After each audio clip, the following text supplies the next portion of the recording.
Good evening and welcome. The Ministry of Fisheries has implemented a nationwide ban on the harvesting and subsequent use of kawakawa and donu in Fiji, a ban which lasts till the end of September.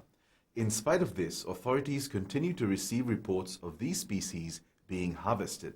Tonight we speak with the Ministry of Fisheries as well as two other NGO stakeholders doing their part in marine conservation in the region, WWF Pacific and Sea Change. Ladies and gentlemen, thank you for joining us. It's a pleasure to have you here. So we won't restrict the discussion to the ban itself. We'd like to address a lot of the marine conservation issues that are happening around the region because it is an interesting topic, one that isn't talked about enough, in my opinion. But thank you so much for joining us and taking your time out. Firstly, to Jacqueline, talk to us about what your department does in relation to this work. Thank you.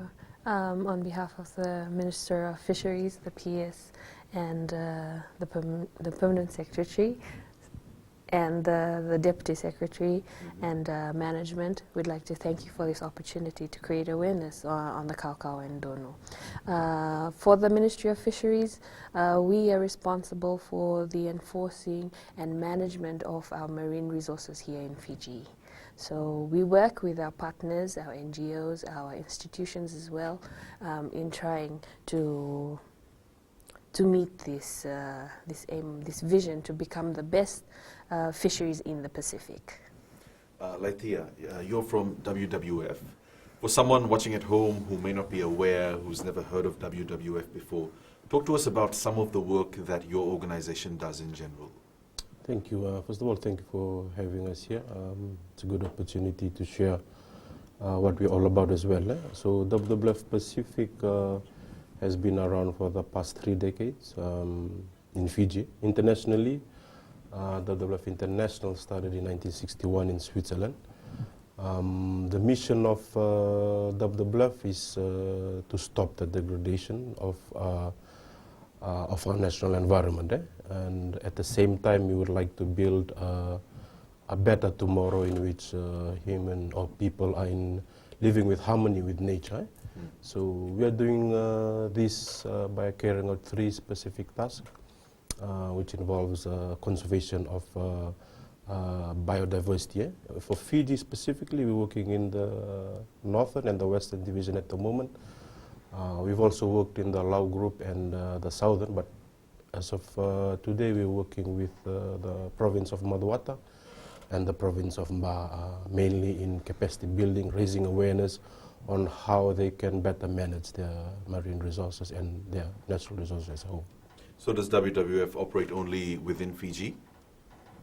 For the South Pacific, they operate in Fiji, Papua New Guinea, and the Solomon Islands. We have Alumedi as well. Alumedi, thank you for joining us. You're from Sea Change. What does Sea Change do as an organization?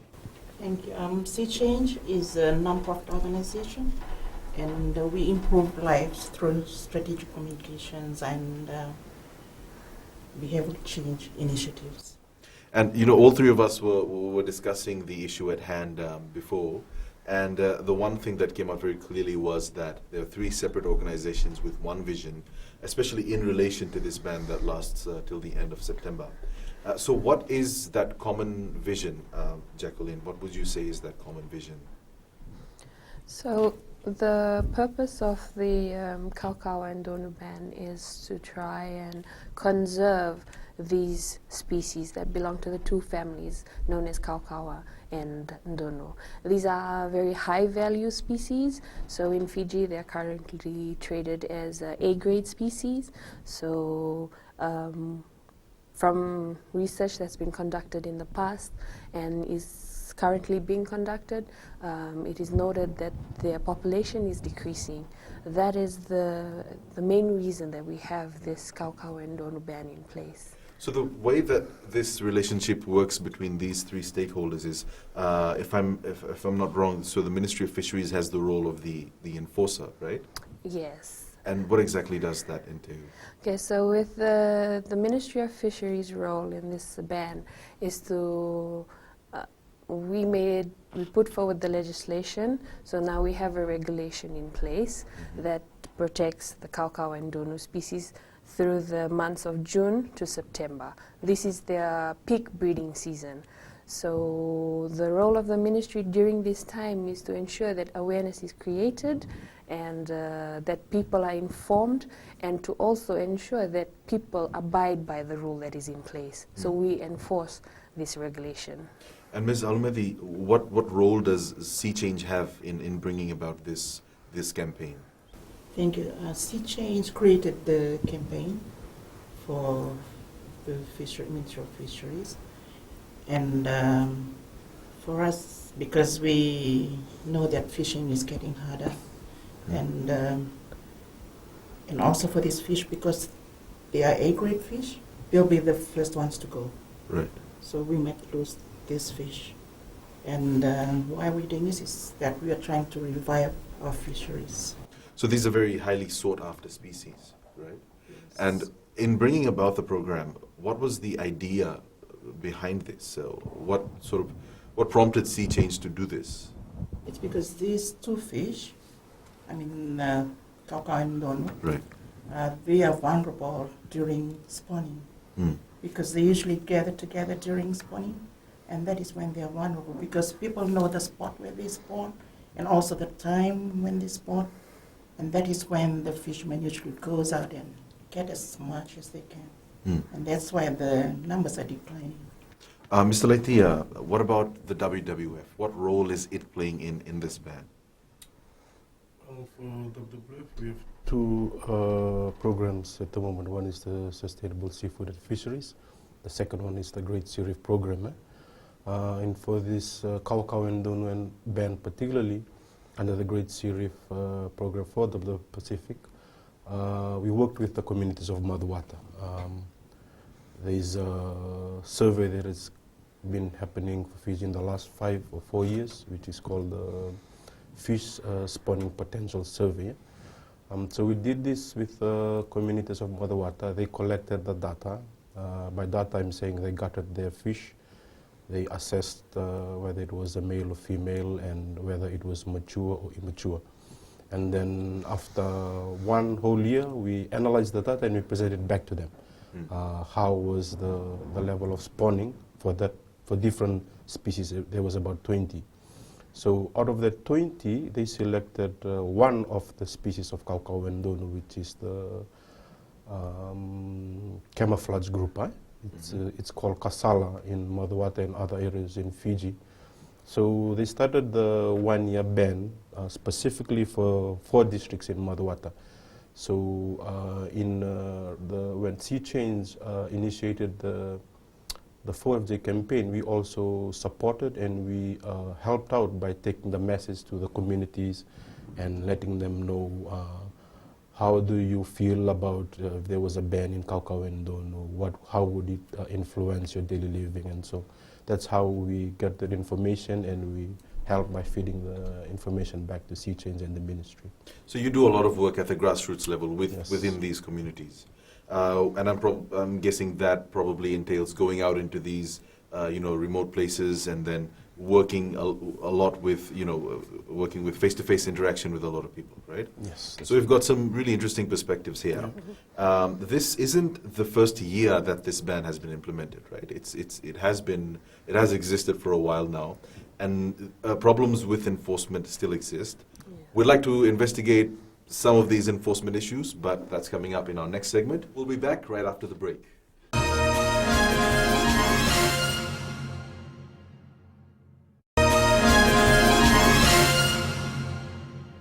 So in the last segment, we spoke a little bit about the 4FJ campaign. Alumidi, if I can request you to explain a bit about what the 4FJ campaign is and how it relates to this. Thank you. 4FJ is shortened for Fiji because we are doing this campaign for Fiji.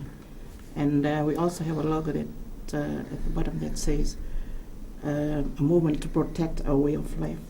Right. Why we call it protect our way of life? Because we want to add value to the campaign. Because in some areas in Fiji, these 2 fish are usually set aside for chips. So if we lose that fish, we lose part of the tradition.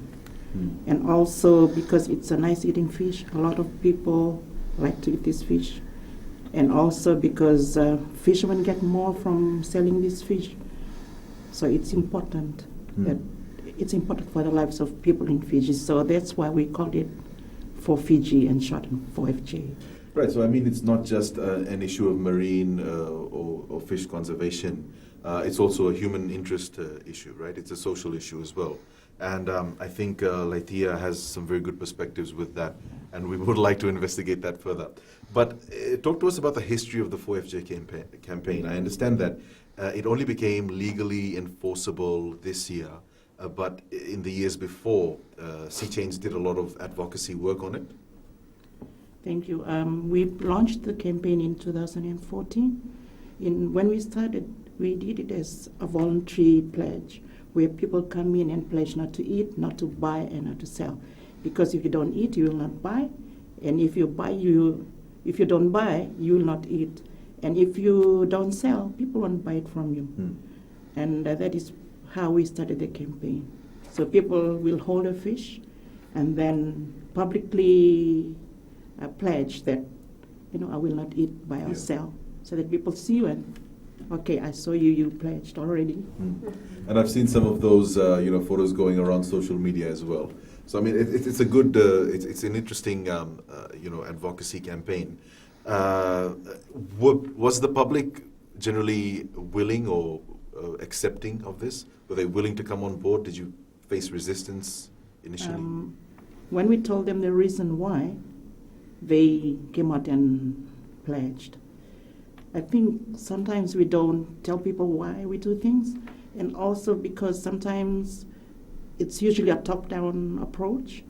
And for this campaign, we wanted it to be a bottom-up, where people come in and pledge, and so that when there's a ban, like when we had the ban, people want it. It's not that people say, oh, I didn't know anything about it, now there's a ban. So we want people to voluntarily come out and tell the government, because at the time people were saying, when are we going to have a ban? So it was from the people and not from the government. Right. And I mean, it's such a good thing, because when it did become legally enforceable this year, it was a very well publicized ban. I don't think there's any justification for a fisherman not to know about the ban. But I'm interested in the story from that advocacy campaign, from the idea to it becoming legally enforceable. And I think, Jacqueline, you can help me understand that a bit better. Explain to us how this ban works in terms of the law. Okay, so thank you. From the 4FJ movement, then the Ministry of Fisheries put forward for a regulation to be enacted to make it law, that like a seasonal ban from June to September to protect the Kaukaua and Ndonu. And the legal notice that makes it law was passed this year. So it was came into effect on the 1st of June of this year, 2019, and it covers 29 species that belong to the two families, Kaukaua and Ndonu. And so in this law, it bans the killing, the taking, the landing, the selling, the offering or exposing for sale, the dealing in, transporting, receiving, or possessing of any of these 29 species that are listed in the legal notice. And talk to us about some of the penalties that are in place for breach. Okay, so if you kill a Kaukaua and Ndonu during June to September in Fiji, you are liable to $10,000 in fine. And this is a spot fine that will be given to you if you're a natural person, like a person. But if you're a business, then your fine can start from $20,000. So for a person, you can get $10,000 to $50,000, and for a business, $20,000 to $100,000, and this will depend on the severity of your offense. And is this going to be an annual ban that's implemented, or is it subject to change yearly? So, for example, in June to September 2020, will the ban still exist? Yes. This is an annual ban from June to September that the government has in place to protect these two species. So $10,000 for a fisherman, and I think there was some ruckus about this a while ago, where individuals complained that a $10,000 ban is just completely unreasonable, and for a fisherman who relies on subsistence on a sort of like a subsistence economy, do you think it's plausible or it's possible for them to be able to pay a $10,000 fine? So for the Ministry of Fisheries is not putting a high fine in place just because it wants to put a high fine in place. So the penalty comes from the Offshore Fisheries Management Regulations that came into effect in 2014. So the high penalty is there in order to try and change someone's behavior, to deter people from committing the offense. So if, say, a subsistence farmer, like you, a fisher, like you said, is fishing for subsistence, then if I were that fisherman, then I would think, is it worth it to fish Kawa and Donu between June and September and pay $10,000 if I'm caught? No, it's just on the person to think, is it worth it? Or would you rather leave it and wait for the end of the ban and then go fish? So it acts as a very strong deterrent for people not to commit the offense in the first place. Well, we'll talk more about this right after the break in our next segment. We'll see you in a short while.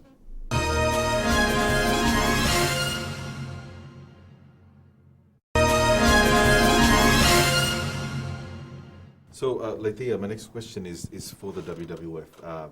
We spoke about what the law is behind it, and of course, if care isn't taken, I'm guessing one end of the extreme is extinction of the species. Of course, they are in danger of being, an endangered species. But what is the situation at the moment? Are they close to being endangered? Are they endangered? Well, a study was done a few years back. The closer you are to the three Asian countries, Asian markets, the study showed that your fisheries or your ngoli would not have Kawa and Donu in them. So Fiji is a long way off from mainly Hong Kong, China, for the Asian markets. So we are still in a good position compared to studies done in Palau, in which some of these countries, because of the influence of the market, it's really hard for them to find Kawa and Donu. Some of the Asian markets or other countries, they only can find it in aquariums. For Fiji, we're very lucky to have this 4FJ campaign, and the ministry is standing strong and making a stand on the ban, because if we don't act now, 5-10 years down the line, we will be just like the Palau or other countries.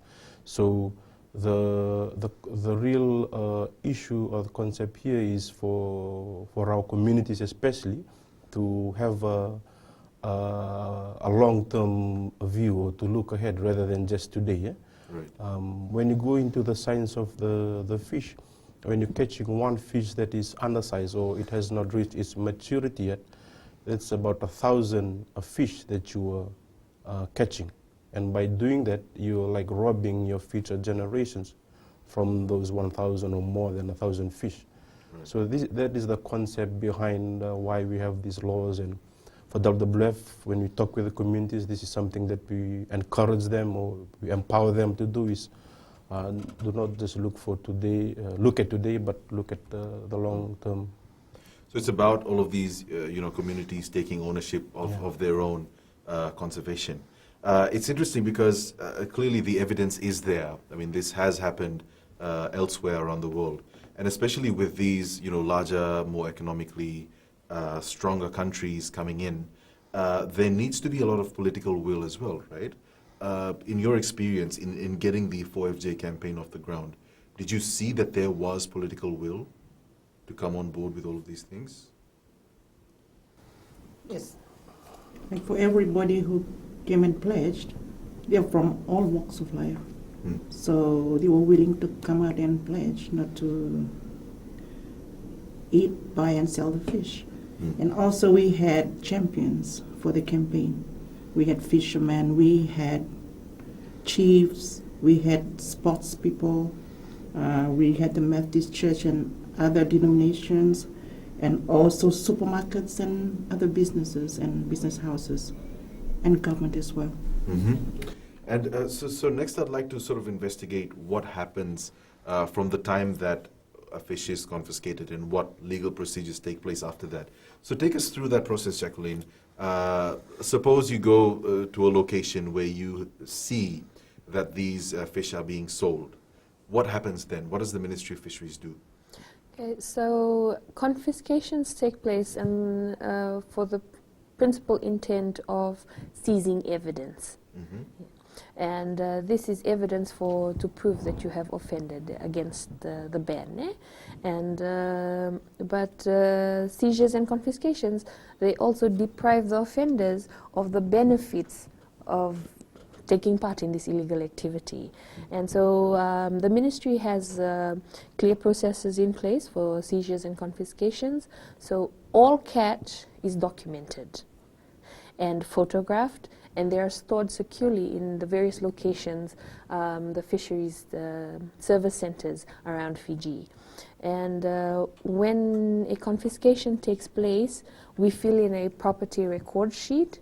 And so in this property record sheet, we detail the species that is confiscated, the length of the fish or what we have confiscated, and we may also note down the weight. We will also note down from who we are confiscating, where we are confiscating, the date, the time. All this is recorded in the property record sheet.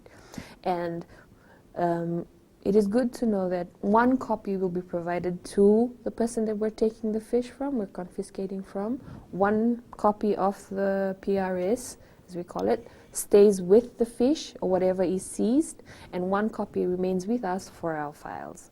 Mm-hmm. Once this is done, then all fish is retained until the end or the completion of any formal action that is going to be taken. Okay, so following the completion of formal action, the fish is disposed of.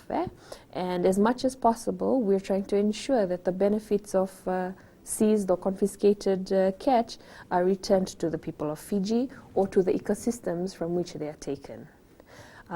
So the confiscated fish can be disposed of through our aquaculture program, where the hatcheries use it to make feed that is given to tilapia farmers or Malaya farmers that are farming around the country. And this is an important part to securing Fiji's food security. And if not, then the ministry will seek to return the fish back to the sea so that it goes back to the ecosystem which it was taken from. And no confiscated fish during the ban period will be returned to any alleged offender, even after the ban period ends. So this fish has been taken or offered for sale illegally, and it is important that we understand that you are only able to retain fish that you have taken legally. Right. Yes.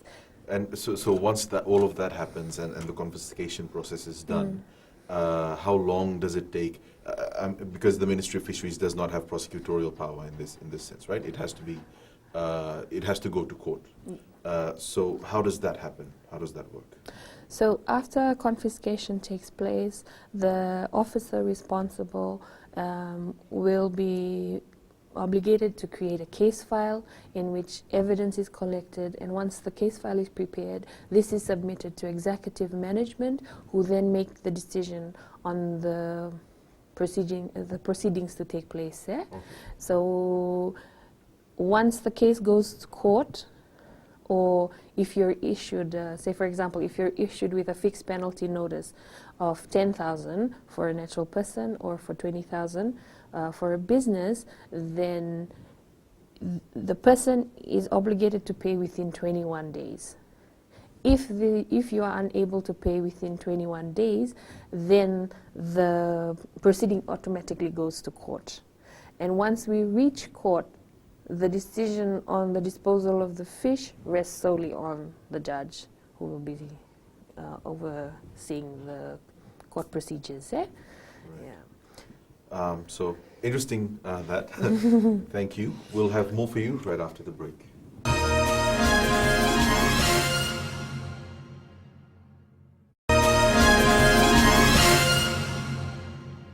So, Mr. Laitia, earlier on we spoke about some of the work that the WWF does in relation to this. And you mentioned that you work with a lot of these communities at the grassroots level. Talk to us about some of the responses that you've gotten when you go out into the communities. Well, we just had the Northern Fisheries Forum around early August, and we were talking with some of the community reps. Most of them were fishermen, and they, while they are supporting the ban, but they're still seeing their relatives, their village members, still catching the fish. It's not reaching the market, but it's being used for subsistence reasons, which is still against the ban. So what WWF is all about is about empowering the communities, and we take them through the life cycle. There are different families of fish. For the grouper specifically, it takes them longer to reach maturity. The current size limit, which is in the Act, is at 25 centimeter, but the surveys that is being done, it is showing a size limit which is around 50 to 55 centimeters for grouper. So this is something that in which the communities need to know. For the communities that we work with, as I mentioned before, they cut the fish, they collect the information, and then we give them back the results, which is right now at 50-55 centimeter range. So the important thing there is that the fish, while they're catching it around that size, that particular fish has already spawned or given off what it should have, rather than being caught at 20 or 30. It still has, that's why the survey is called the fish spawning potential. The keyword is potential. It is already given off everything that is being created to give to us humans before we harvest them. So while talking with the communities, we talk with them along this concept, along this level, because it is easily grasped by them as fishermen. It is also along the lines of the religious, the message in which they hear from the pulpit every Sunday. So if I were to talk to any audience or a person that is in the urban area, the market is something that is also driving our fishermen to still catching the kaukaua or the undersized fish there. So when we talk about size, if I can just get clarity on something. So right now, there's a complete ban of any, you can't fish any size of these fish. But even outside of this ban, outside of this season, people should still be aware of these restrictions, right? Yeah. So when it comes to kaukaua, what's the appropriate size to catch outside of this ban? Right now, it's... Right now, under the Fisheries Act, the legal size limit is 25 centimeters. So you're not allowed to catch anything under that size in the open season. And as you explained, the reason for that is because they haven't had time to spawn. Yeah. Okay. And what about donu? What's the appropriate size to catch outside of the season? It's the same because they relatively belong to the same family. Same family. Different species. Yeah. And so what are some of the techniques that you sort of use to engage with these communities in implementing things like that? Well, most of the materials which is used is being designed from Sea Change, being a communications organization which has really helped us, and a lot of the fisheries staff in the northern and the western division also accompany WWF into going into the communities. It's actually hands-on practical. We bring in the fish, we work with them, explaining, gutting the fish, and we show them what will happen. So some of the techniques or the method that we use is for us humans. So we all know that in, was it China or Japan that made a law that a couple can only have one child because of the population. Right. So when we take that concept to our fishery, the one child, the benchmark that is there, is around 20% spawning. If your particular fish is spawning below 20%, then it means that that particular species or the fisheries is in trouble. But if it's spawning more than the 20% benchmark, then it is okay. And at the moment, what does the current research indicate? The current research for grouper, we're in trouble. For Madhuwata, the survey we done in 2015, it was at 8%. So that's why they chose to ban fishing kasala. But there are other factors that needs to be controlled in order for a community to, something that I've mentioned is the market, consumers, us wanting to buy that particular fish, and depends on the spawning season. The middlemen going to the villages. For a particular village, if you see a middleman truck go by, you forget all about cow, the ban, you forget about the size limit conservation, because you got money there, right there and then. Right. So it involves looking at the Ministry of local governance, who is giving authority for the middlemen to run their business.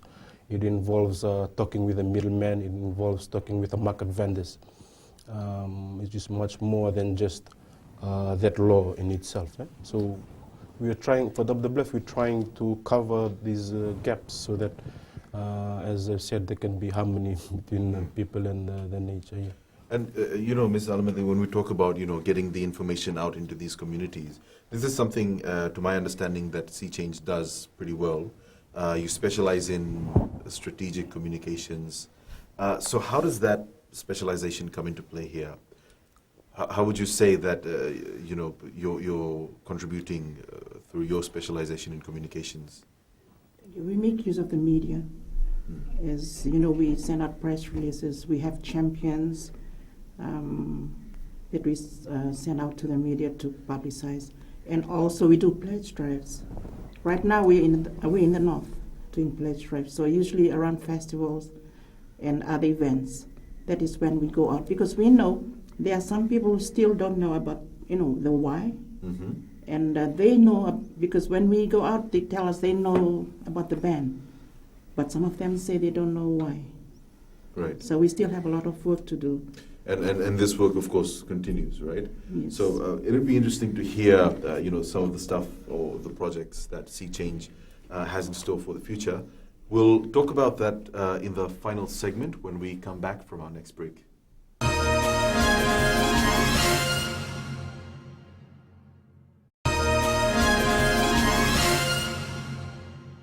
So in our final segment, I'd like to talk about some of the challenges that you faced in getting here. By here, I mean it is a huge step forward having a legally enforced ban in place. I understand that there's a perception out there, especially in relation to the Ministry of Fisheries, that after confiscation, there are discrepancies or stuff that's happening within the Ministry of Fisheries, right? Yes. I think one of the perceptions was that the officials are eating the fish that's confiscated. Yes, that is so true. So we've always been receiving complaints. So that's a practice of the past, because there were no policies in place. But now with this ban in place, we have, like I said before, we have our seizure policy in place, and so everything is covered from confiscation till the final proceedings or the final action that is taken. So in terms of the public worrying about their fish being eaten. That is not going to happen anymore, because everything that, like I said, everything is recorded in the property record sheet. You have a record, we have a record, and you can all, so. And if there are indiscrepancies, Yes. it will be discovered. Yes. Right, so Mr. Laitia, we spoke about how this is of human interest. It affects real people in real time. And for a lot of people, they are losing out on income, right, with this ban in place. Do you face opposition when you work with communities? Does this issue come up? Yes, most definitely. I was talking with the president of the Lautaka Fishermen Association, I think last year, and something that he said, I said, Naita, when you're talking about fish, you're not talking about out in the sea or what you see in the market, you're actually touching our skin. Eh? So he was meaning his family, his children's education, for them to be able to give to the church or the traditional obligations. Eh? Right. So these are the challenges, and something that we must understand is that the development for what we think has been so fast for Fiji these last 2-3 decades, and then the ability for fisheries or the environment to be able to conserve is behind development at the moment. So that is something that we know that is sensitive when talking to the fishermen and middlemen, and then something that we try to influence them is to, again, always think in the future, think about, their children and their grandchildren who would like to either catch or consume fish. So in dealing with these challenges, it is, Fiji is in a good position as we have collaborations with the Ministry, Sea Change, also Wildlife Conservation Society and the Fiji locally managed marine areas, in which we're trying to work together into putting a resolution towards this. It'll, as I mentioned before, it will take time for a change in mindset, but for WWF, we believe that together it is possible.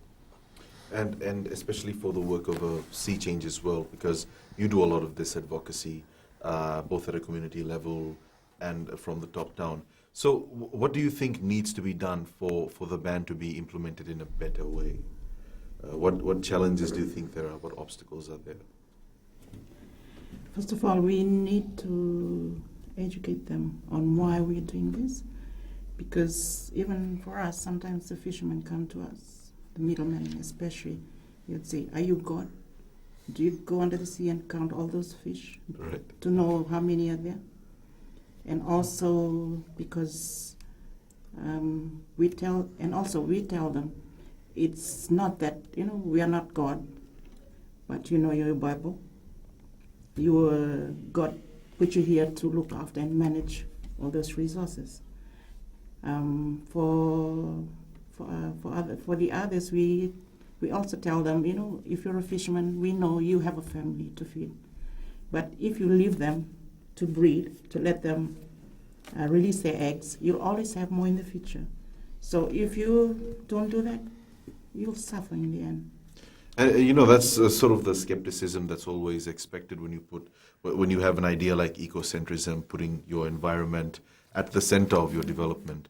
So of course, it's a very important point you raised, that for someone who isn't necessarily aware of how fish stocks deplete, it must be challenging for them to grasp such a concept, right? And so how do you overcome that? How do you explain it to them in such a way that they sort of understand your position in all of this? Yes, so what is really happening is that they're fishing down the chain, the food chain. So something that we discuss with our communities is that the fish that we're catching now is not the species that our grandparents, our great-grandparents used to fish. Right now we are fishing for parrotfish, we're fishing for emperors. But when now, in the old days, when our great-grandparents come and look at this fish, they move to another spot, because that is not the fish that they would like to fish in those days. They would go for grouper, for the kalia before it was banned, which is the bumphead parrotfish, the humphead wrasse, the big fish. But we have begun to fish. All those particular feminine species have been fished out, and then we moved into the snappers, we're moving into the groupers. Luckily, the ministry and the Sea Change is standing hard now on the groupers. For the western side of Fiji, they're touching on the empress, which is the Kambatia, which is known in Fiji, the local language, which is a red signal. I think last year in Lambasa they found a butterfly fish in the market. Now that's way beyond the red signal. And if we don't do something about it, if we don't manage it, it'll be taken away from us. I mean, there are obviously all of these physical signs, this physical evidence to suggest that, you know, these stocks are in trouble. And I think that is something that, you know, fishermen can relate to more closely. So it's very important, the work that all of you are doing, and we thank you for joining us on the show today. It was a pleasure having you. We wish you all the best for your work in the future. Remember, the ban lasts until the end of September, and even outside the seasonal ban, there are certain restrictions that you must bear in mind. Unfortunately, that's all we have for you on the show tonight. Thank you for joining us. We'll see you next week.